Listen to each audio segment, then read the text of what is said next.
ఇచ్చేసింది. పెళ్లి కావాల్సిన పిల్ల అయ్యో చాలా ఇష్యూ ఫేస్ చేస్తా ఉంది. మరొకసారి కాల్ చేసేస్తానండి. తప్పకుండా. తను నెంబర్ ఇచ్చింది నాకు. లహరి అండి పేరు. హలో లహరి గారండి. ఎవరండి? నమస్తే అండి, నేను జయాని అందమైన జీవితం ప్రోగ్రాం నుంచి కాల్ చేస్తున్నాను. చెప్పండి మేడం. నమస్తే మేడం. నమస్తే అండి, మీరు మెయిల్ చేశారు కదా? అవును మేడం, నేనే Yes. చేశానండి. రైట్, నాతో పాటు డాక్టర్ కళ్యాణ్ చక్రవర్తి గారు ఉన్నారు. మీరు ఒక్కసారి మీ సమస్యను ఒకసారి డాక్టర్ గారు ముందుంచండి. Okay ma'am. నమస్తే అమ్మ లారి. నమస్తే సార్. చెప్పమ్మా, అంటే ఎంత వయసు మీది, ఏంటి సమస్య అమ్మా? 25 సార్ నా ఏజ్. మా ఇంట్లో మ్యాచెస్ చూశారు. 3 మ్యాచెస్ చూశారు సార్. ఫస్ట్ వచ్చి చూశారు, మా అమ్మాయి బాగుందని చెప్పేసి వెళ్ళిపోయారు సార్ వాళ్ళు. నెక్స్ట్ డే వచ్చేసి మాకు వద్దు అండి, సంబంధం క్యాన్సిల్ చేసుకున్నాం, మాకు వద్దని చెప్పేసి వాళ్ళు వెళ్ళిపోయారు సార్. రీజన్ ఏం చెప్పారు? రీజన్ ఏం చెప్పలేదు మేడం. అంటే మీరు నచ్చకపోవటము, లేకపోతే ఏం అనుకునే చెప్పలేదు. ఇచ్చిపుచ్చుకోవటాలు నచ్చకపోవటం అట్లా ఏదో ఉంటది కదమ్మా. రీజన్ అయితే ఏం చెప్పలేదు. సెకండ్ వాళ్ళు వచ్చారు, అమ్మాయి బాగుంది, మాకు నచ్చింది అమ్మాయి, మేము ఒక 2 days లో చెప్తాం మీకు అని చెప్పేసి వాళ్ళు వెళ్ళిపోయారండి. లారి, ఈ సంబంధాలన్నీ ఎలా వస్తున్నాయి అమ్మా? పెద్దవాళ్ళ తరపున లేదంటే మ్యాట్రిమోనీ ద్వారానా? ఎలా వస్తున్నాయి ఈ సంబంధాలు? లేదు సార్, ఇదంతా పెద్దవాళ్ళు చూసిన సంబంధాలే సార్. పెద్దవాళ్ళు చూసిన సంబంధాలే. థర్డ్ వాళ్ళు కూడా వచ్చారు సార్. థర్డ్ వాళ్ళు కూడా వచ్చారు. వాళ్ళు వచ్చి చూసుకున్న తర్వాత అమ్మాయి నచ్చింది మాకు, ఈ అమ్మాయిని మేము 100% మా ఇంటి కోడలు చేసుకుంటామని చెప్పేసి బొట్టు పెట్టేసి వెళ్ళారు సార్. రైట్ అమ్మా. లైక్ వెళ్ళిన తర్వాత ఒక 2 days తర్వాత నేను కాల్ చేశాను. నేను కాల్ చేస్తే తను కాల్ లిఫ్ట్ చేయట్లేదు సార్. ఒక 3 times చేశాను, 5 times చేశాను, ఒక 10 times చేశాను సార్. అబ్బాయి కాల్ కాల్ లిఫ్ట్ చేయట్లేదు. లాస్ట్ టైం చేద్దాము, ఎందుకు అనేది రీజన్ ఉండాలి కదా, కాల్ ఎందుకు లిఫ్ట్ చేయట్లేదు అని చెప్పేసి. ఓకే. బట్ నేను కాల్ చేశానండి. మళ్ళీ కాల్ చేసిన తర్వాత ఆ పర్సన్ నాకు కాల్ అటెండ్ చేశారు. కొద్దిసేపు మాట్లాడిన తర్వాత తను మీకు చెప్తాను అన్న తర్వాత నేను ఏంటి అని అడిగాను. అడిగిన తర్వాత ఆ పర్సన్ చెప్పారు మాట, బట్ నీలాంటి క్యారెక్టర్ లేని అమ్మాయిని నేను మ్యారేజ్ చేసుకోనని చెప్పేసి చెప్పేశారు మేడం.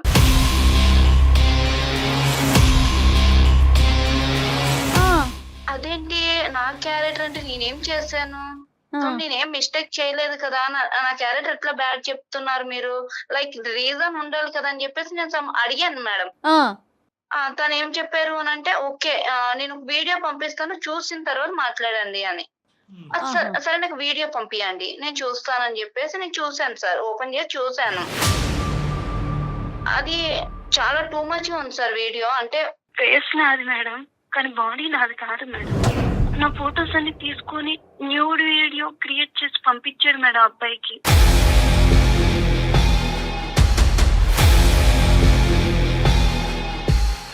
నాకు అసలు ఏం అర్థం కాలేదు మేడం, చూడడానికి చాలా దరిద్రంగా ఉంది మేడం. ఖచ్చితంగా ఏంటంటే పెళ్లిళ్ళు చూడటానికి వచ్చేటటువంటి ప్రతి అబ్బాయి యొక్క నెంబరు ఈ ఎవడైతే కనుక ఈ వీడియోలు తయారు చేసి అందరికి డిస్ట్రిబ్యూట్ చేస్తున్నాడో వాడి వరకు చేరుకుంటున్నాయి. ఎట్లా? ఎవరి ద్వారా చేరుకుంటున్నాయి ఈ ఫోన్ నెంబర్లన్నీ కూడా? లైక్ నేను అబ్బాయిని అడిగాను మేడం, ఈ వీడియో ఎక్కడిదని అడిగితే తను నాది ఫారెన్ నెంబర్ ఒకటి పంపించాడు మేడం. నా ఫ్రెండ్ ఒక అబ్బాయి హ్యాకర్ ఉన్నాడు మేడం. లైక్ ఆ అబ్బాయికి నెంబర్ పంపిస్తే ఆ నెంబరు లైక్ అబ్బాయి చెప్పాడు మేడం, మన గ్రూప్ లోనే ఒక అబ్బాయిది అని చెప్పాడు మేడం. లైక్ నేను అడిగాను ఆ అబ్బాయిని, ఎవరు మన గ్రూప్ లో ఎవరు ఉన్నారంటే, అదే నిన్ను కాలేజ్ లో లవ్ చేస్తున్నా అని చెప్పి చేయి పట్టుకుంటే నువ్వు అబ్బాయిని కొట్టావు కదా అర్జున్ అని చెప్పేసి అబ్బాయి చెప్పాడు మేడం. అంటే నీ పాస్ట్ లో ఏమైనా ఒక లవ్ స్టోరీ ఏమైనా ఉందమ్మా? జస్ట్ ఫ్రెండ్షిప్స్ వరకేనా? ఓన్లీ ఫ్రెండ్స్ వరకే సార్, లవ్ స్టోరీ అనేది ఏం లేదు సార్. నా ఫ్రెండ్స్ గ్రూప్ లో అర్జున్ అనే పర్సన్ నాకు ప్రపోజ్ చేస్తే, లైక్ నా ఫ్రెండ్స్ అందరి ముందు ఇది కరెక్ట్ కాదు, నేను లవ్ చేయను, జస్ట్ నేను స్టడీ కోసం వచ్చినాను, ఏదన్నా మా పేరెంట్స్ చూసుకుంటారని చెప్పేసి మా ఇద్దరికి ఇష్యూ జరిగింది. తను నా చేయి పట్టుకోగా నేను కొట్టినాను మేడం, మా ఫ్రెండ్స్ అందరి ముందే కొట్టాను. సో వీడి స్నేహితుడుగానే వచ్చిన వాడు ఏంటంటే ఒక అడుగు ముందుకేసి లవ్ అనేటటువంటిది క్రియేట్ చేసేటప్పటికి చెయ్యి పట్టుకున్నాడు. అంటే చెయ్యి ఎందుకు పట్టుకున్నాడమ్మా? అంటే నేను నిన్ను లవ్ చేస్తున్నాను, నన్ను ఎందుకు రిజెక్ట్ చేస్తున్నావు, బట్ నేను లవ్ చేస్తున్నా అని చెప్పేసి తను చెప్పారు. కానీ అదే ఫస్ట్ టైం కదా, ఇది చాలా సార్లు చెప్పి నువ్వు రిజెక్ట్ చేస్తున్నట్టుగా ఎందుకు మాట్లాడుతున్నాడు? లేదు సార్, అదే ఫస్ట్ టైం. నేను కూడా చెప్పాను తనతోటి, ఇదంతా కరెక్ట్ కాదు. కొట్టవలసినటువంటి అవసరం ఏముంది అని అడుగుతున్నాను నిన్ను. అంటే తను ప్రపోజ్ చేశాడు సార్, అందరి ముందు చేయి పట్టుకుని ఒప్పుకోవా అనేసరికి నాకు కోపం వచ్చేసింది, బలంతం పెట్టాడు. ఓకే, బట్ కోపం వచ్చిన తర్వాత నేను అక్కడ వదిలేసినాం సార్, ఎవరికి వాళ్ళ కాంటాక్ట్ లో లేము. బట్ తన వర్క్ తను, నా వర్క్ నాది. ఒకటమ్మా నువ్వు జాబ్ చేసుకుంటున్నాను అన్నప్పుడు అవును సార్, నేను జాబ్ చేసుకుంటా ఉన్నాను. బట్ తన కాంటాక్ట్ లోకి నాకు ఎప్పుడు రాలేదు సార్. నేను తన కాంటాక్ట్ లోకి ఎప్పుడు వెళ్ళలేదు. ఆ రోజు నేను అబ్బాయిని చంపదెబ్బ కొట్టినందుకు ఈ రోజు నా జీవితం మీద కొడుతున్నారు సార్. కానీ కొట్టిన తర్వాత ఇంకా వాడితో కమ్యూనికేషన్ లేదు, మీ ఇద్దరి మధ్యన తెగదెంపులు అయిపోయింది, మీ స్నేహం అనేది అక్కడితో ఎండ్ అయిపోయింది కదమ్మా. ఎండ్ అయిపోయింది సార్. నేను ఇంకా తన కాంటాక్ట్ లోకి వెళ్ళే, తన నా కాంటాక్ట్ లోకి రాలేదు. కానీ వాళ్ళు ఇటువంటి కసి కోపం రగులుతుంది అన్నది ఎప్పుడు కూడా నువ్వు పసిగట్టలే కదా. లేదు సార్, అసలుకి నేను ఎక్స్పెక్ట్ కూడా చేయలేదు సార్ ఇట్లా ఇంకా వేరే జరుగుతుంది. ఫ్రెండ్స్ దగ్గర ఎవరి దగ్గర అయినా అతను ఏదైనా చెప్పటం కానీ నీ మీద ఇష్టం ఉన్నట్టు మాట్లాడటం కానీ అట్లా ఎప్పుడన్నా విన్నావా? అట్లా ఎప్పుడు నేను వినలేదు మేడం. అదే ఫైనల్, ఇంకా లాస్ట్ అదే మాకు. వీడు కాన్స్టెంట్ గా నువ్వు కొట్టిన కాడి నుంచి ఇప్పుడు వరకు నిన్ను ట్రాక్ చేస్తూనే ఉన్నాడు, కాన్స్టెంట్ ఎజెండాలో ఉన్నాడు వాడు. ఈ ప్రాబ్లమ్స్ నుంచి నేను బయట పడలేకపోతున్నా సార్. ఎందుకనంటే నాకు తన మీద ఎటువంటి ఇంట్రెస్ట్ లేదు. జస్ట్ ఫ్రెండ్ లోనే వెళ్తున్నాను. కానీ మీరు ఏదో ఒకటి చేయండి సార్. కదమ్మా, పోలీస్ కంప్లైంట్ ఇవ్వచ్చు కదమ్మా. వీడు ఇంత ఏదో పనులు చేస్తున్నాడంటే ఇప్పుడు వీళ్ళు ముగ్గురు వరకు ట్రాన్స్ఫర్ చేశాడా, లేదంటే ఎంతమందికి ట్రాన్స్ఫర్ చేశాడు? ఆ కసి కోపంతో నాకు దక్కనటువంటి అమ్మాయి ఎవరికి దక్కకూడదనే కసితో నీ పరువు తీసి బహిరంగంగానే నేను చంపేస్తున్నాడు వీడు. లేదు సార్, మేము పోలీస్ కంప్లైంట్ ఇస్తామని మీకు తెలుసు కదా సార్. ఊర్లో ఉండే వాళ్ళకి పరువు పోతుంది అట్లా ఇట్లా. ఇప్పటికే ఆల్రెడీ నాకు సగం పోయినట్టు సార్. లేదమ్మా, ఇంకా నేను ఇలాంటి వాటికన్నిటికి సైబర్ క్రైమ్లు అనే సంస్థలు ఉన్నాయమ్మా. చాలా చాలా గోప్యంగా చాకచక్యంగా చూస్తారు. గోప్యంగానే ఉంచుతారు, చాకచక్యంగా తీస్తారు. ఇలాంటి వాళ్ళు తాట తీస్తారు. వీడు ఎంతమంది అమ్మాయినికి ఐ లవ్ యూ చెప్పి చేయి పట్టుకున్నాడు, ఎంతమంది అమ్మాయిలు వీడు చెంప పగలగొట్టారో, ఎంతమంది వీడియోలు మార్ఫింగ్లు చేసి డిస్ట్రిబ్యూట్ చేశాడో. వీడు పెద్ద క్రిమినల్. వీడికి పని పాట లేదు. నీలాంటి అమ్మాయిలు వెనకతలు పట్టము, వశపరుచుకునేటటువంటి ప్రయత్నంలో మీరు లొంగకపోతే కనుక బ్లాక్మెయిల్ చేసి బహిరంగంగా వీళ్ళకి పరువు తీసేటటువంటి ప్రయత్నం చేయాలి. ఇది జీవితంతో చెలగాటం అమ్మ. ఇది నీ జీవితం, మీ కుటుంబం, మీ పరువు యొక్క చెలగాటం. సార్ ఇప్పుడు నాకు ఏం చేయాలో కూడా అర్థం కావట్లేదు సార్. పేరెంట్స్ కి తెలిసిందమ్మా? పేరెంట్స్ కూడా పంపించారు మేడం వీడియో. ఊరి వాళ్ళు దరిద్రుడు. కూడా డాడీ వాళ్ళు నన్ను, అంటే డాడీ ముందుకు నేను వెళ్ళలేను కదా మేడం. అంటే అంత టూ మచ్ గా పిక్స్. మీరు మరి ఇంత మంచి వాళ్ళు ఏంటమ్మా? ఇంత అమాయకత్వం, ఇంత మంచితనం ఉంటే ఎలాగమ్మా? నీలాంటి Parents కి కూడా పంపించాడటండి. వాడి యొక్క సైకాలజీ కంప్లీట్ గా క్రిమినల్ సైకాలజీ. ఇప్పుడు మార్ఫింగ్ అని నువ్వు చెప్పుకోవటమే కానీ సమాజం మార్ఫింగ్ అని తెలీదు ఎందుకంటే కదా. సమాజం ఆబ్వియస్లీ ఈ అమ్మాయి ఇలాంటి చెత్తకాటి పనులు అన్ని చేస్తుంది అనేటటువంటి ఉద్దేశంతో అనుకుంటారు కాబట్టి మీరు గొంతిప్పి మాట్లాడలేరు, మీరు పోలీస్ స్టేషన్ చుట్టూ తిరగలేరు కాబట్టి వాడు ఇలా రెచ్చిపోతున్నాడు వాడు. సరే, ఇప్పుడు వాడు ఎక్కడున్నాడమ్మా? వాడు ఎక్కడున్నాడు? వాడితో మేము మాట్లాడాలనా ఏంటి? ఎందుకు చేసావు మాకు పోలీస్ స్టేషన్ వరకు వెళ్లకుండా? సార్ ఇప్పుడు నేను కాన్ఫరెన్స్ పెడతాను సార్, మీరు మాట్లాడండి సార్ కొంచెం ప్లీజ్ సార్. యా వాడితో మాట్లాడాలమ్మా, ఖచ్చితంగా మాట్లాడాలి. ఈ మధ్యలో ఈ సంఘటనలన్నీ జరిగి ఈ విధంగా ఈ ఇష్యూ అంతా స్ప్రెడ్ అయిన తర్వాత వాడితో అయితే కనుక నువ్వు ఫేస్ ఆన్ అవ్వలే కదా, డైరెక్ట్ 1-to-1 అయితే మాట్లాడలేదు. ఓకే, అంటే అమ్మ నువ్వు పక్కా కదా వాడే చేస్తున్నాడు ఇదని చెప్పి పక్కా కదా నువ్వు? 100% పక్కా సార్. నేను అన్ని ప్రూఫ్ తో సహా నేను కొంచెం అర్థం చేసుకున్న తర్వాత మీకు కంప్లైంట్ అన్ని నీ దగ్గర ఉన్నాయి. సరే, నీ దగ్గర ప్రూఫ్లు అన్ని పెట్టుకో, నీ దగ్గర అంతా ట్రాకింగ్ సిస్టమ్ అంత ఉంది, వాడి నెంబర్ ఎలా దొరికింది అనేది పెట్టుకో. ఇప్పుడు నువ్వు ఏంటంటే మామూలుగా క్యాజువల్గా చాలా కాలం అయింది కదా నీతో మాట్లాడి అన్నట్టుగానే మేము బ్యాక్గ్రౌండ్లో ఉన్నట్టుగా చెప్పకుండా వాడితో మాట్లాడి అసలు వాడి రియాక్షన్ ఏంటి అన్నది మనం చూద్దాము. వాడే చేసాడా లేదా అనేటటువంటిది ఫస్ట్ మనం రికార్డ్ చేసి బహిరంగంగా ఎస్ నేనే చేశాను అనేది మనం పట్టుకోగలగాలి. ఆ తర్వాత నేను ఇందులోకి వస్తా. ఓకేనమ్మా? ఓకే సార్, నేను కాన్ఫరెన్స్ పెడతాను. కాన్ఫరెన్స్ పెట్టు, మేము బ్యాక్గ్రౌండ్లో ఉన్నామని చెప్పదు. Okay sir. రైట్. ఎంత దారుణంగా ఉన్నారో చూడండి కళ్యాణ్ గారు. మేడం ఇది జరుగుతుంది మేడం. Yes, ఇది present this is మనం చూస్తా జరుగుతుంది. ఉన్నాం. ఎందుకు అంటే కనుక ఒక ఆడపిల్లకి ఆడపిల్లకి సంబంధించినటువంటి కుటుంబానికి పెళ్లి అనేటటువంటిది చాలా పెద్దది, ప్రధానమైనటువంటి అంశం. అవునవును. ఎస్పెషల్లీ పల్లెటూరులో ఉండేటటువంటి వాళ్ళకి ఎప్పుడైతే కనుక ఇటువంటి సంఘటన జరుగుతుందో ఇదేదో మార్ఫింగ్ చేసాడు ఇచ్చేసాడు అనుకోదు. ఆ భారం అంతా, ఆ గిల్ట్ అంతా వాళ్ళ మీదే అనుకుంటారు. ఏమనుకుంటారు? అరే నువ్వు ఆ మగవాళ్ళతో స్నేహం చేయకపోతే బాగుండేది, వాళ్ళతో చట్టపట్టాలు వేసుకుని తిరగకుండా ఉంటే బాగుంటుంది, నువ్వు ఫోటోలు తీయించకుండా ఉంటే బాగుంది అని చెప్పి గిల్ట్ వాళ్ళ నెత్తి మీద వేసుకుని ఎవడైతే అసలైనటువంటి క్రిమినల్ ఉంటారో వాడిని క్షమించి వదిలేస్తారు. అలాగే ఇలాంటి వాళ్ళు జారుతున్నారు ఈ క్రిమినల్. అవునండి, అవును, సరైన శిక్ష పడాల్సిందే. హలో. హాయ్ లహరి, ఎలా ఉన్నావు? అది 1 year తర్వాత ఫోన్ చేసావు. చాలా హ్యాపీగా ఉన్నా లహరి. ఇప్పుడుగా నా లవ్ యాక్సెప్ట్ చేసావా? నీకు తెలీదా? ఏమైంది లహరి? నా 3 మ్యాచెస్ క్యాన్సిల్ అయిన విషయం నీకు తెలీదా? అవునా లహరి? నాకు తెలీదురా. చాలా బాగుంటుంది కదా అయినా, ఎందుకు రిజెక్ట్ అయినా? నిజంగా చెప్పు, నా మీద ఒట్టేసి చెప్పు, నీకు ఈ విషయం ఏం తెలీదా? తెలుసు.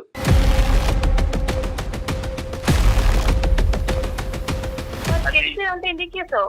నేను నిన్ను ఇష్టపడ్డా లహరి. నువ్వంటే నాకు నీకు చాలా ఇష్టం. అర్థమవుతుందా? నీకు అర్థమవుతుందా? నేను నిన్ను ఫ్రెండ్ ట్రూ లోనే చూసాను, లవర్ ట్రూ లో చూడలేదు.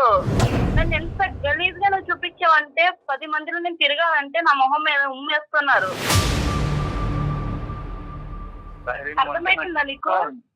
నువ్వంటే ఇష్టమని నేను చెప్పాను. ఆ రోజు కాలేజ్ లో కొట్టాను నీకు. ఆ రోజే చెప్పాను నాకు ఇవన్నీ నచ్చవని. మళ్ళీ ఎందుకు? నువ్వంటే ఇష్టం లహరి.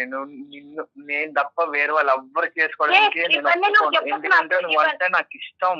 ఇష్టం అంటే ఇద్దరు పర్సన్స్ ఉండాలి, ఒక్కరికే ఉండకూడదు ఇష్టం అంటే. లైక్ నేను ఎప్పుడు నేను అలా చూడలేదు, ఎందుకంటే నా లైఫ్ మొత్తం ఖరాబ్ అయిపోయింది. వాళ్ళు ముగ్గురు నన్ను ఎంత గలీజ్ గా మాట్లాడారు తెలుసా. ఫ్యామిలీ కూడా సఫర్ అవుతుంది నీ వల్ల. నిన్నైనా నువ్వు నాకు ఇష్టం లహరి. నీకోసమే నేను ఇదంతా చేస్తున్నా. ఏ? మన ఇద్దరం హ్యాపీగా ఉందామని ఇదంతా చేస్తున్నా. 3 సంబంధాలు కాదు 30 సంబంధాలు వచ్చిన 3 లక్షల సంబంధించిన నేను చెడకొడతా లహరి. ఎందుకంటే నువ్వు నాకు ఇష్టం. నువ్వు నాకు తప్ప ఎవ్వరికి వెళ్ళకూడదు. నువ్వు నాకే సొంతం.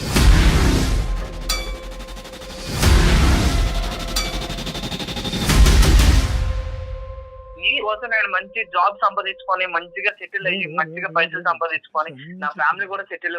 అర్జున్, ఇవన్నీ చెప్పొద్దు, ఇవంతా నాకు చెప్పొద్దు, అర్థమైందా? నేను సుమన్ టీవీ వాళ్ళకి కంప్లైంట్ చేసినాను. వాళ్ళు లైన్ లో ఉన్నారు, వాళ్ళతోనే మాట్లాడి నీ లెక్క ఏందో నువ్వు తెలుసుకో. బాబు అర్జున్, సార్ చెప్పండి సార్. నా పేరు డాక్టర్ కళ్యాణ్ చక్రవర్తి, సుమన్ టీవీ అందమైన జీవితం నుంచి మాట్లాడుతున్నాం. లహరి మాకు కంప్లైంట్ పెట్టింది, అర్థమైందా? ఇలా నీ దగ్గర నుంచి ఒక భయంకరమైనటువంటి హెరాస్మెంట్ వస్తుంది. నేను ఏంటంటే ఈరోజు చచ్చిపోలేక ఇంకా ఆఖరి ప్రయత్నంగా మీకు ఫోన్ చేశాను. మా కుటుంబ పరువు అంతా కూడా రోడ్డు మీద పడింది. ఇటువంటి పరిస్థితుల్లో నాకు హెల్ప్ చేయండి సార్ అని మమ్మల్ని అప్రోచ్ అయ్యింది, రిక్వెస్ట్ చేసుకుంది. కాబట్టి మేము ఇన్వాల్వ్ అవుతున్నాం. ఆ అమ్మాయి తరపున మేము మాట్లాడుతున్నాం. అసలు నీ కథ ఏంటమ్మా? మేము డిగ్రీ ఫస్ట్ ఇయర్ లోనే నేను ప్రపోజ్ చేశాను సార్ తనకి. ప్రపోజ్ చేస్తే నా ఫ్రెండ్స్ అందరి ముందు తను నన్ను రిజెక్ట్ చేసి నన్ను కొట్టింది సార్. కొట్టిన తర్వాత 2 years వరకు బాగానే ఉన్నాను సార్. ఆఫ్టర్ తర్వాత ఎవరు లైఫ్ వాళ్ళు చూసుకున్నా సార్. నేను మంచిగా జాబ్ సంపాదించుకుని ఉన్నా సార్. తననే నన్ను అందరి ముందు అవమానించింది సార్. ఆ పగతో నేను తనకు వచ్చిన మ్యాచెస్ అన్ని నేనే కావాలనే వీడియోస్ ఫార్వర్డ్ చేశాను సార్. ఇంతకుముందు ఫోన్లో మాట్లాడినప్పుడు నువ్వంటే ప్రేమ, నువ్వంటే పిచ్చి అని చెప్తున్నావు కదా, అంటే ప్రేమ పిచ్చి కాదా నీకు? అమ్మాయి మీద పగుందా? పగతో కూడిన ప్రేమ మేడం. సినిమాలు బాగా చూస్తావారా నాయన? అన్ని డైలాగులు చెప్తున్నావు. నా ప్రేమ మీకు కనిపించట్లేదు? కనిపించదు బాబోయ్. ఇలాంటి ప్రేమలు ఓన్లీ సాడిస్ట్ గాళ్ళకి, సైకోపాత్లకి కనిపిస్తాయి. మాకు కనిపించవు బాబు, మాకు అర్థం కావు, మాకు కనిపించవు. వేరే వాళ్ళ ఆడపిల్లల జీవితాలతో ఆడుకునేటటువంటి నీ నేచర్లో ప్రేమ అనేటటువంటి పదాన్ని దయచేసి పక్కన పెట్టేసి క్రిమినల్ మైండ్ సెట్ ఉన్నవాడిని నేను అని అను. నీలో ప్రేమ లేదు, దోమ లేదు. ఒక ఆడపిల్ల జీవితంతో ఇలా ఆడుకుంటూ ఇన్ని సంబంధాలు క్యాన్సిల్ చేస్తూ ఇలా మార్ఫింగ్ వీడియోలు తయారు చేస్తూ ఒక అమ్మాయి యొక్క కుటుంబాన్ని రోడ్డు మీద ఈడ్చిన తర్వాత ఏ అమ్మాయి వచ్చి నీ మొహం చూసి నేను పెళ్లి చేసుకుంటుందని అనుకున్నావు? ఫస్ట్ ఆఫ్ ఆల్ ఈ అమ్మాయిని ఎప్పటి నుంచి ట్రాక్ చేస్తున్నావు నువ్వు? ఈ అమ్మాయికి సంబంధించినటువంటి ఫోటోలు ఎప్పటి నుంచి నువ్వు సేకరిస్తున్నావు? దాని మార్ఫింగ్కి ఎవరెవరి దగ్గర నుంచి ఎటువంటి సహాయ సహకారాలు తీసుకున్నావు? ఫైనల్గా ఈ వీడియోస్ ఈ ముగ్గురికి కాకుండా ఎంతమందికి డిస్ట్రిబ్యూట్ చేసావు? సార్ నేను దాదాపు 1 year నుంచి నేను అబ్జర్వ్ చేస్తున్నాను సార్. తను ఎక్కడికి వెళ్ళా, ఏం చేస్తుంది, ఎవరితో మాట్లాడుతుంది అన్ని నాకు తెలుసు సార్. తన కాల్ రికార్డ్స్ కూడా తెలుసు సార్. తను ఏం చేస్తుంది, తన ఫొటోస్, తన వీడియోస్ ఎలా మాఫీ చేస్తే ఎలా అవుతుంది కూడా నాకు తెలుసు సార్. నేను ఒక US నెంబర్ తీసుకొని దాన్ని బట్టి నేను తనకి ఫొటోస్, వీడియోస్ అందరికీ షేర్ చేశాను సార్. ఎందుకంటే తనకి వచ్చిన సంబంధాలన్నీ వీడియోస్ ఫార్వర్డ్ చేశాను సార్. ఎందుకంటే తన నాకు ఇష్టం సార్. తన నాకు తప్ప ఎవరికి దక్కకూడదు సార్. మరి బాబు దీనికి నోబెల్ ప్రైజ్ ఎవర్రా బాబు? నువ్వు ఇంత గొప్పగా చెప్పుకుంటున్నావు. ఆ అమ్మాయికి కూడా ఇష్టం ఉండాలి కదా, అది ఆలోచిస్తున్నావా నువ్వు? మేడం ఇష్టం లేకుండా నేను తన కాలేజ్ డేస్ లో కూడా తనకి ఏం కావాలో అన్ని తెచ్చి ముందు. అరే బాబు, అరే ఇష్టం ఉంటే పరువులు తీర్రా. అరే ఈ రోజు ఆ అమ్మాయి సూసైడ్ చేసుకుని చచ్చిపోయి ఉండేది. అదేనా నీ ఇష్టం? ఆ అమ్మాయి చచ్చిపోయిన పర్లేదు, నువ్వు ఇష్టం అని ఇంకోసారి అంటే కనుక మర్యాదగా ఉండదు. నీకు ఇష్టం కాదు, ఆ అమ్మాయి అవమానం తట్టుకోలేక ఆ అమ్మాయి మొత్తం కుటుంబం మాస్ సూసైడ్ చేసుకొని చచ్చిపోవాలి, అది నీ కోరిక. ఇష్టం అని అంటే కనుక కబడ్డారు. ఏంద్ర ఇష్టం పదం వాడుకున్నాయినా? ఇష్టం మీనింగ్ మార్చేస్తున్నావు, ప్రేమ మీనింగ్ మార్చేస్తున్నావు. నీకు దక్కాలా నిజంగా? ఎటువంటి ఏదన్నా అమ్మాయి ఇంత పరువు తీసిన తర్వాత ఏదన్నా అమ్మాయి నీ దగ్గరికి వచ్చిన రారా బాబు నువ్వే నాకు దిక్కు, నువ్వే పెళ్లి చేసుకొని అంటదా? కావాలి సార్. అలా కాదు, ఆ అమ్మాయికి కావాలి. ఆ అమ్మాయితో పాటు వేరే గిఫ్ట్లు కూడా నీకు వస్తాయి. అవి మేము సర్ప్రైజ్ రిటర్న్ గిఫ్ట్లు తొందరలోనే ఇస్తాం. కానీ అది కాదు, ఇటువంటి అమ్మాయిలు నువ్వు ఎంతమంది ప్రేమించావు? ఎంతమంది అమ్మాయిలు నిన్ను ఒప్పుకున్నారు? ఒప్పుకున్నటువంటి వాళ్ళని ఏ విధంగా హింస పెట్టావు? ఈ అమ్మాయి ఒక్కదైనా ఇంకా ఎవరినైనా కూడా ఇలా మార్ఫింగ్లు చేసి వీడియోలు తయారు చేసి బ్లాక్మెయిల్ చేస్తున్నావా? ఎందుకంటే నువ్వు చెప్పేటటువంటి ఇంత ఫ్రీ ఫ్లోగా నువ్వు చెప్తున్నావు చూడు, ఇదేం నీకు ఫస్ట్ టైం లాగా నాకు అనిపించట్లేదు. ఇది నీకు ఒక సాంప్రదాయం, ఒక ఆనవాయితీలాగా నాకు అనిపిస్తుంది. నువ్వు ఇలా చేస్తున్నావు నీ ఫ్రెండ్స్కి తెలుసా? మీ పేరెంట్స్కి తెలుసా? లేదు సార్. తలకిందులు ఏలాడదీస్తారు నిన్ను. ఏమనుకుంటున్నావు? ఏ సమాజంలో ఉన్నావు అనుకుంటున్నావు? ఆ అమ్మాయి ఉన్న బొమ్మ నువ్వు కావాలి అనుకోవటానికి? పంపించినటువంటి వాళ్ళు ఎంతమందికి డిస్ట్రిబ్యూట్ చేశారు? ఇప్పుడు ఏ వెబ్సైట్ ఓపెన్ చేసినా, ఏ సోషల్ మీడియా నెట్వర్క్ ఓపెన్ చేసినా కూడా ఈ అమ్మాయి యొక్క వీడియో బయటకు వస్తే కనుక మొత్తం అంతా కూడా వీళ్ళందరూ సూసైడ్ చేసుకుని చచ్చిపోవటం తప్ప ఇంకో దారి లేదు. ఆ ప్రాణాలు, ఆ పరువు కాపాడవలసినటువంటి బరువు బాధ్యత నువ్వు ఏదైతే ప్రేమ అంటున్నావో అది నీ భుజస్కంధాల మీద ఉంది. ఇప్పుడు నువ్వు అసలైనటువంటి ప్రేమికుడిగా ఇప్పటికైనా నిరూపించుకో. నిజం చెప్పు. సార్ నేను అది వీడియోస్ ఓన్లీ ముగ్గురు మ్యాచింగ్ వచ్చిన వాళ్ళకి మాత్రమే, వాళ్ళ ఫ్యామిలీకి మాత్రం పంపించాను సార్, ఇంకెవరికి పంపించలేదు సార్. నిజమా? ముగ్గురికి కూడా నేను రిక్వెస్ట్ చేశాను సార్, భయ్యా మీరు చూసి డిలీట్ చేయండి సార్, మీరు ఫార్వర్డ్ చేయకండి భయ్యా అని చెప్పాను సార్. అర్జున్ నమ్మొచ్చా? నిజమేనా నువ్వు చెప్పేది? నిజం మేడం, ప్రామిస్ మేడం. పేరెంట్స్ ఎందుకు ఫార్వర్డ్ చేసావు? ఆ అమ్మాయి పేరెంట్స్ కి ఎందుకు ఫార్వర్డ్ చేసావు? చేశానంటే సార్ వచ్చిన సంబంధాలు ఎవరు తీసుకోకుండా నన్ను చేసుకోవాలని ఒక ఇదిలో చేశాను సార్. సో అమ్మాయి క్యారెక్టర్ అసాసినేట్ చేస్తే కనుక ఆ తల్లిదండ్రులు నువ్వు పంపించిన వీడియోనే నమ్మేసి ఇంకా అమ్మాయికి సంబంధాలు కూడా తీసుకొచ్చేటటువంటి ప్రయత్నం కూడా చేయరనేటటువంటి ఆఖరి ప్రయత్నం ఇది, అంతేనా?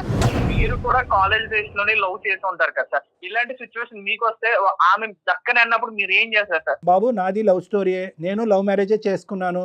కానీ నేను ప్రేమించినటువంటి అమ్మాయి ఒప్పుకున్న తర్వాతే నేను ప్రేమించి పెళ్లి చేసుకోవటం అనేది జరిగింది. కానీ అవతల వాళ్ళని హింస పెట్టి నరకయాతన పెట్టి పెళ్లి చేసుకోలేదు ఎవరు.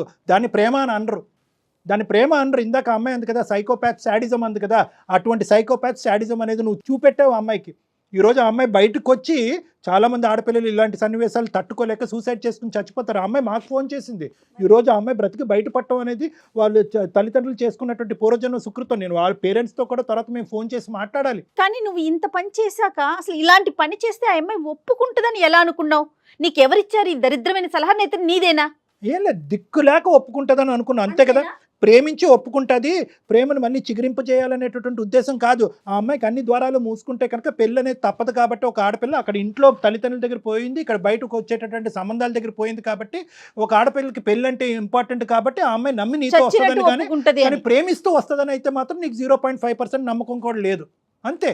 నువ్వు చెయ్యి పట్టుకుంటేనే చెంప మీద కొట్టింది కదా, నువ్వు ఇలాంటి పని చేస్తే అసలు నిన్ను ఎలా యాక్సెప్ట్ చేస్తుంది అనుకున్నావు? నువ్వంటే అసహ్యం కలగదు? రేపొద్దున మీ ఇద్దరి మధ్యన ఓకే ఈ అమ్మాయి వచ్చింది మళ్ళీ నువ్వే కరెక్ట్ అని అనుకుంది, నిన్నే పెళ్లి చేసుకుంది, రేపొద్దున మీ ఇద్దరి మధ్యన ఏదైనా గొడవ వచ్చింది, ఈ అమ్మాయికి బుద్ధి చెప్పాలని చెప్పి ఇంకో 10 వీడియోలు నగ్నంగా స్నానం చేసే వీడియోలు తీసుకొచ్చి బహిరంగ పంపించవు అనేటువంటి నమ్మకం ఏంటి? ప్రేమిస్తే ప్రేమిస్తావు, లేదంటే పేక నరుగుతావు. అటువంటి క్యారెక్టర్ అనేది నీది ఇప్పుడు అర్థమైంది కదా. సో మేము తీసుకునేటటువంటి జాగ్రత్తలు మేము తీసుకునేటటువంటి ప్రయత్నం అయితే చేస్తాము. ఇది నీ చేతుల్లో అయితే లేదు, నీకు ఆ అమ్మాయి అయితే దక్కదు. కానీ పోలీసుల దగ్గర నుంచి మాత్రం గట్టిగా వాతలు అయితే మాత్రం దక్కుతాయి, అదైతే మాత్రం గ్యారంటీ. నువ్వేదో అమర ప్రేమికుడిని, నా ప్రేమని నమ్మండి, ఆ అమ్మాయిని నాకు ఇవ్వండి అంటే కనుక ఆ అమ్మాయిని ఇచ్చేది చచ్చేది ఏమీ లేదు. కానీ నీకు ఎటువంటి డోస్ పడాలో అటువంటి డోస్ ఖచ్చితంగా నీకు పడుతుంది, ఇదైతే మాత్రం గ్యారంటీ. సార్ ఈ రోజుల్లోనే లవ్ యాక్సెప్ట్ చేయకపోతే ఏం చేస్తున్నారు కూడా తెలుసు కదా సార్, ఈ రోజుల్లో ఎట్లా ఉన్నారో సార్. నేను తనని ఎలాంటి డిస్టర్బెన్స్ లేకుండా దూరం నుంచి నేను లవ్ చేస్తున్నాను సార్. తనకి ఏం కావాలో అన్ని కూడా తెచ్చి పెట్టాను సార్. తన బర్త్డే కూడా ఫస్ట్ విషెస్ కూడా నేనే చేశాను సార్. ఈ రోజులో ఏంటంటే లవ్ యాక్సెప్ట్ చేయకపోతే ఏం చేస్తున్నారో కూడా మీకు తెలుసు కదా సార్, ఎలా ఉన్నారు జనాలు. కానీ అలాంటిది తనకి ఎలాంటి హాని కలగకుండా నేను దూరంగా ఉండి తను లవ్ చేస్తున్నాను సార్. తనకి నచ్చిన జాబ్ నేను చేసుకుంటూ తనకి నచ్చిన ఇష్టంగా నేను ఉన్నాను సార్. ఓకే సార్ మీరు ఏం చేసినా నాకు తనకు కావాలి సార్.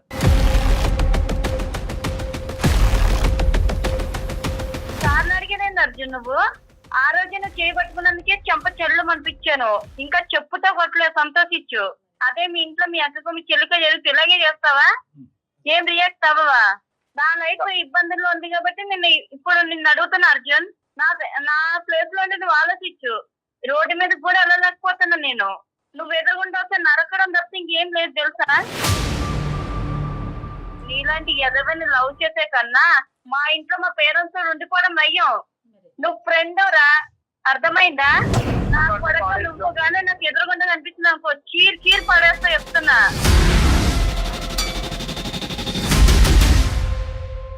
ఏం నాటకాలు చేస్తున్నావా? ఇప్పటికన్నా నొల్లతోనే హ్యాపీగా ఉంటాను. లేదు ఇట్లనే చేస్తా అన్నా అనుకో, నిజంగా ఏం చేస్తానని నాకే తెలియదు. ఒక ఆడపిల్లగా చెప్తున్నా. చాలా ఆ అమ్మాయి దగ్గర నుంచి వచ్చింది చాలా అని అన్నామే కానీ మా దగ్గర నుంచి వచ్చింది చాలా అనలేదు. మేము తీసుకునే పోయేటటువంటి స్టెప్స్ ఇంకా ఉంటాయి. ఎందుకంటే ఇక్కడతో మేము అయిపోతే కనుక ఆ అమ్మాయికి ఫ్యూచర్లో చాలా అన్యాయం జరగచ్చు. ఎందుకంటే నువ్వు ఎవరి వరకు స్ప్రెడ్ చేసావు అనేది మాకు నమ్మకం లేదు, ఆ ముగ్గురు ఇంకెవరికి స్ప్రెడ్ చేశారనేది మాకు నమ్మకం లేదు. థర్డ్ ఫేజ్లో ఏంటంటే ఆ తల్లిదండ్రులకు కూడా ఏం బాబు, ఎందుకంటే వాళ్ళు పల్లెటూరు వాళ్ళకు వాస్తవానికి తెలియదు, వాళ్ళ అమ్మాయి మీద నమ్మకం పోగొట్టుకున్నారు వాళ్ళు. సో వాళ్ళకి కూడా మేము ఫోన్ చేసి వాళ్ళతో మాట్లాడి, ఏమండి ఇది వాస్తవం కాదు, ఒక దరిద్రుడు చేసినటువంటి ఒక అన్యాయమైనటువంటి నీచమైనటువంటి పని అనే విధంగా వాళ్ళకి కూడా మేము సర్ది చెప్పవలసినటువంటి అవసరం ఉంది. నీ ఫోన్ ఎక్కడున్నా చెప్పమ్మా చెప్పమ్మా. అర్జున్కి ఎలాంటి యాక్షన్ తీసుకోండి సార్, ఇలాంటి వాడిని మాత్రం అసలు లేదు వదలొద్దు సార్. ఎందుకంటే నేనంటే ఇప్పుడు ట్రబుల్ అవుతున్నాను, నా ప్లేస్ లో ఇంకొకరు ట్రబుల్ కరెక్ట్ అవ్వకూడదు. ఖచ్చితంగా అమ్మా. ఈ రోజు నేను వదిలేసినా కూడా రేపొద్దు ఇంకొక అమ్మాయి కూడా ఇక్కడనే ఖచ్చితంగా మా drop అవుతది. అమర ప్రేమికుడు అనే లేబుల్ వెనకాతలో ఒక భయంకరమైనటువంటి శాడిజం చూపెట్టేటటువంటి మూర్ఖత్వ స్వభావం ఉన్నటువంటి వాళ్ళు వీళ్ళనైతే కనుక ఇట్టే వదలవమ్మా. ఒకప్పుడు నువ్వు వదిలి క్షమించండి అని అన్నా కూడా మేము వదిలేదే లేదు. ఎందుకంటే నీలాంటి ఆడపిల్లలు ఎంతమంది ఇక్కడ క్యూలో ఉన్నారు అనేది కూడా కనుక్కోవాల్సినటువంటి అవసరం ఉంది. ఆ బరువు బాధ్యత మేము తీసుకోవడానికి సిద్ధపడుతున్నామమ్మా. ఖచ్చితంగా ఖచ్చితంగా కళ్యాణ్ గారు, అమ్మాయి సిన్సియర్ గా ఫ్రెండ్ గానే ఫీల్ అయ్యిందండి, తెలుస్తోంది కదా తన బాధ. ఏమనుకుంటున్నావు? ఇంకా నువ్వు మాట్లాడకు అర్జున్, నీకు ఇంకా మాట్లాడే అర్హతే లేదు. ఇంకా మాట్లాడే అర్హత లేదు. నువ్వు ఎక్కడికి తప్పించుకోవాల్సిన ప్రయత్నం చేసినా కూడా నిన్ను మాత్రం పట్టుకునే తీరుతాం మేము. అమ్మ నువ్వు జాగ్రత్తగా ఉండు, తర్వాత ఏం చేద్దాం అనేది మేము ఇది అయిపోయినాక ఒకసారి నీతో మాట్లాడతాను, సరేనా? సరే మేడం, సరే ఓకే. మేడం, ఓకే థాంక్యూ అమ్మా. మేడం. నాకు ఇంకా help ఇంకా అతనితో నువ్వు కాంటాక్ట్ లోకి వెళ్ళకు తల్లి. జాగ్రత్త అమ్మా, సేఫ్ గా ఉండమ్మా నువ్వు. Okay sir. Right right. పెట్టండి సార్, ఇంకా అసలు అతనితో మాట్లాడాల్సిన అవసరం కూడా లేదు మనకి. చిచ్చి చిచ్చి చిచ్చి, ఎంత ఘోరంగా ఉన్నారండి, ఎలా ఆలోచిస్తున్నారు. ఇమీడియట్ గా యాక్షన్ తీసుకోవాలి. ఖచ్చితంగా కళ్యాణ్ గారు. వచ్చిన వాడు ఇంకా అమ్మాయి మీద ఇంకా ఏమైనా ఇప్పుడు మనం మాట్లాడినాక ఇంకొంచెం ఏదైనా అవ్వచ్చు కదా, వచ్చేవాడు డెఫినెట్ గా మాట్లాడదామండి. ఇమీడియట్ గా ఒక యాక్షన్ ఏదైనా తీసుకో. డెఫినెట్ గా అండి, డెఫినెట్ గా. రైట్ అండి, నమస్తే.